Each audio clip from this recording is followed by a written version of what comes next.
that, but it happens. It does. It does. Yeah. So, What about you being in California? Do you experience that? I mean, we do. There's pockets of California where, there where people go to get away from people like us, and it exists. It's different. It's definitely different, but it's still America, so it definitely exists. Um, in my space in public education, it's all over the place, and it's a difficult obstacle for me to try to overcome. But nevertheless, I'm me, and that's who I am. And I'm fair. I'm completely honest. I'm as transparent as I can be. But at the end of the day, hey, right is right and wrong is wrong. But without going Yeah. further down this rabbit hole, there is a question on the screen. Which shoe that you designed you think has your personality? Sure. So I actually have a sneaker called I Am J. Marie.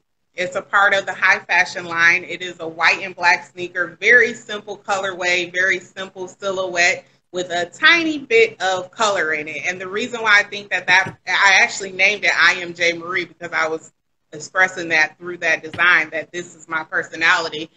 Because I would like to think of myself that way. I would like to think that I am a simple woman, but I do have a pop of color, meaning I could be, you know, fun. I can do this, I can do that. But on the surface, I am very reserved, conservative, and classy and simple.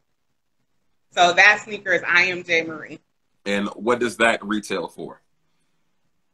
That one I think is 258 as well. I feel so bad saying I think, but I'm pretty sure it's 258 because it's a part of the high fashion brand, and most of those sneakers are in that price range. Right. You shouldn't have to feel bad about that. You got a whole lot going on. Like you running a I whole know, right? like as they say, you running a whole business. A whole business. You Yes. know what I mean? So But if you want to check it out, you can definitely visit my website. It's www.jmariepremiumsneakers.com. And you can see everything, the whole line there. And of course, the prices would be included. So don't quote me on any of the prices. I'm pretty sure that those are correct, but definitely check the website to be sure. hey, if not, they close enough. They close enough. So Yeah, I think I that's right, so though. so what's next for you? Like what is the next the holidays are coming up. I know you're about to make a killing, but what's the next 18 months? Like what's the next year looking like? What are your plans? Well, one of the major things that I'm working on is revamping my brand, more so on social media. I think that the my presence on social media is not close to how I wanted to present my brand. So that is one of the biggest priorities is rebranding my social media pages. But in regards to what I'm working on within the business, we do have a national shoe drive going on, and I think I'm going to make that a year-round thing. So I partner with a company called Angel Bins, which is a nonprofit company that collects, cleans, package, and sort gently used shoes of any sort, and they distribute it to underserved countries like South America and Africa. So J. Marie Premium Sneakers is a sustainable brand. For anybody who does not know, leather is sustainable. It is able to be recycled. It can be upcycled. It is biodegradable. So being that we are a sustainable company, we wanted to have initiatives for 2021 and forward that addressed issues of sustainability. So one of the initiatives that we decided to tackle was the issue of fast fashion. So for those of you who are not aware of what fast fashion is, it's a business model that churns out clothes like toiletries. So one of the biggest examples of that would be like a brand like Fashion Nova.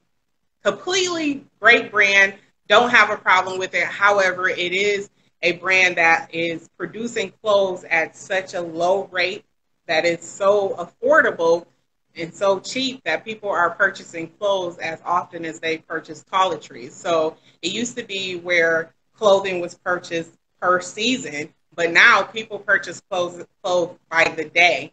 And that's creating a problem in landfills. It's creating problems in different areas outside of this country where there's so many clothes that it's clogging water sources, all types of things. So there's major companies, especially high-end brands, that have initiatives to combat that, whether it is coming out with upcycling clothes where you can turn a purse into a shoe or a shoe into a purse, or, you know, kind of have multi-purposes for clothing versus throwing them out. So I figured, hey, what can we do to kind of address that issue and kind of help on our end? And I decided, well, what's better than a shoe drive? So we're doing that. It's going to be year.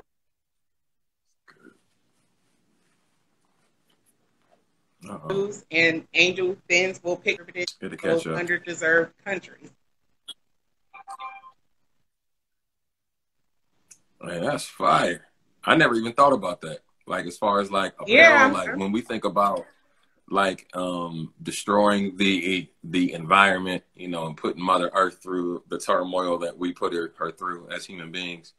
I didn't think about the whole apparel aspect. I think more so about, like, you know, like all these damn automobiles that get reproduced year after year. You know, batteries, like, you know, different things like that, oil. But I never thought about apparel. Yeah, it's actually such a huge issue that there are many federal dollars being thrown at getting rid of that issue. As a matter of fact, there are many high-end brands that are making a lot of their clothing vintage. I don't know if you pay attention to fashion that much, but a lot of things are going into upcycling and vintage. And the reason for those directions in fashion is because of the issue of fast fashion. A lot of people are saying, wait a minute, we can't continue to go down this trajectory because we're going to have a huge problem on our hands, because it's already a huge problem. There are companies, there was actually a building, I want to say it was in Sri Lanka, where the building actually collapsed because they had so many people working in there, from adults to children, underage children, and they were working at such a low rate, and the building was so dilapidated that the building just caved in and multiple people died. That's one of scenarios like that are what these fast fashion brands create, because to be able to offer a product at that rate, you got to think about it. You have to go where you get the cheapest labor possible.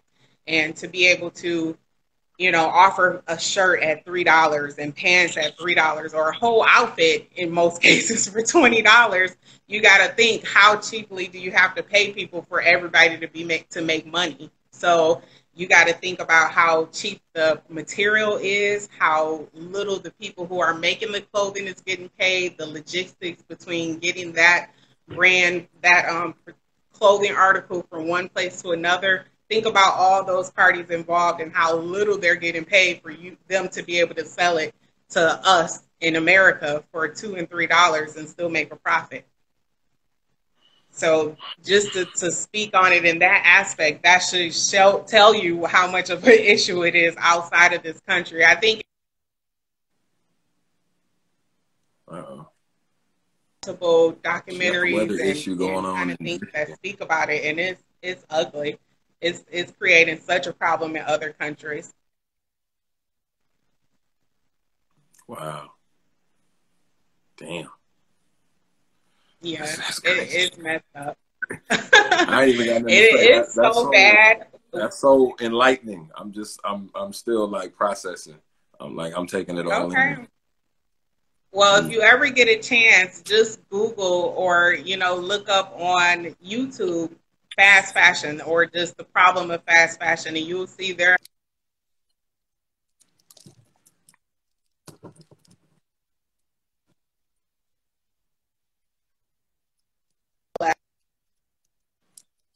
kind of scenarios is creating people in different countries, because there are communities in different countries that live near landfills or water sources where they're not even able to get water because it's blocked by clothing. Like, that's how much of an issue it is. So there has to be multiple companies tackling this and saying, hey, how can we do things differently? And I think a lot of brands are doing a great job of that. J. Marie Premium Sneakers included. So